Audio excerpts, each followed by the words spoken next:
My name's Fran Cox. I'm one of the children's cardiac nurse specialists, and I joined the staff of the Royal Brompton in May 1985. But it's coming off 33 years. It's been a fascinating job, constantly interesting, constantly varied, and incredibly satisfying. I don't know why you would move from somewhere where you can practice the basic tenets of nursing, which is to try and achieve the best for your patient and their family. It's not just me, it's everybody that works in our hospital or in our department and in the NHS. There's some fantastic work because it's what drives a lot of people to help other people. And if you give them the right situation, the right funding, the right equipment, the right environment, the right mentorship from your seniors, it's a thrilling job to do. When I took up post as the senior nurse, there was lots of impressive things about the Brompton, notably staff morale and the way that the senior nurses supported the nursing team. So there was always a very caring and nurturing attitude, in my opinion, to staff, which came right from the top to staff and patients, and I still feel it's here in the hospital today. And what would you say the biggest thing in that you turned the way you worked? I think the biggest overall change is the fact that children live, as starkly as that. When I first joined the team, and there was approximately 50 deaths a year, and over a period of time that mortality rate has reduced significantly, and that's been down to better surgical techniques, better intensive care. The intensive care becomes so much more sophisticated over the period of time that I've worked in paediatric cardiology.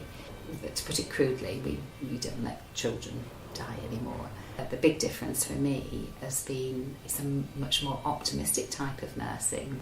And I always felt that if you had an environment that was made as child-friendly as possible, that had a positive effect on the way staff treated children. There was no school in the hospital for children, and we did have very long-stay patients. So that was actually my first role as the senior paediatric nurse. Got education into the hospital. After that, it was trying to create an environment that made it more child-friendly. As soon as we walked into the children's intensive care unit, created a different environment, and it wasn't me, that was something the nurses wanted to do as well, and it was a lovely and easy thing to do that instantly made children feel better and parents feel better. And the Brompton Fountain continue to do it today. I was going to say, this is still relevant today. It is, absolutely. Constantly looking at things from a child's perspective and thinking about how children view things.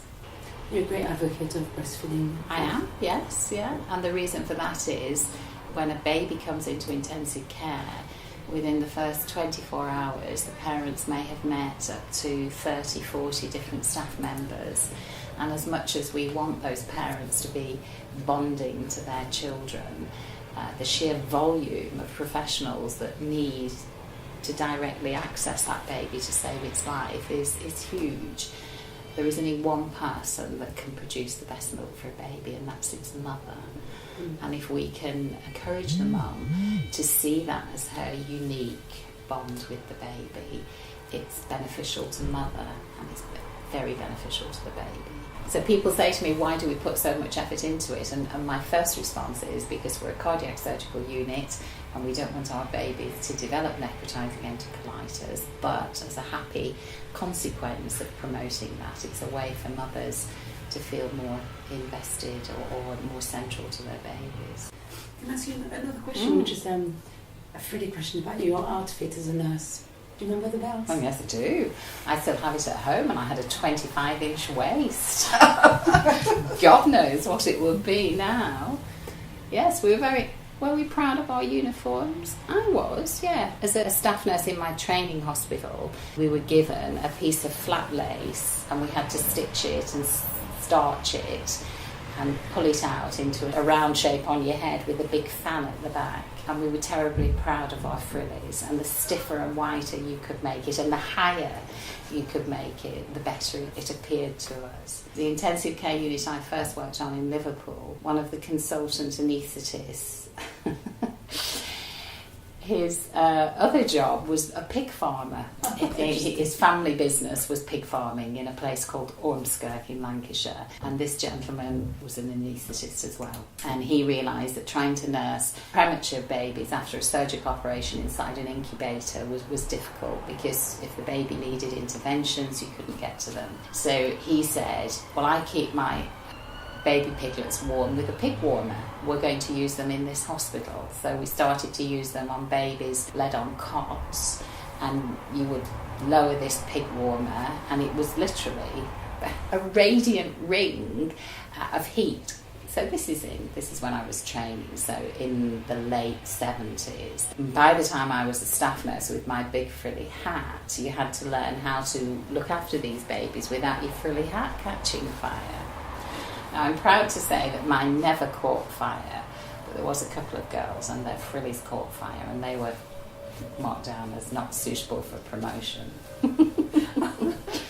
But I think I had a frilly here at the Brompton. I think when I got the senior nurse position, I had to go back to starching a frilly, but that might just be my fantastic imagination. Yeah, we did. Miss Muirhead had a frilly. Miss Muirhead would wear cuffs. And even in her mid-60s, she was very trim, and she used to cinch her belt in and put a little waddle in her wall as she went down the corridor.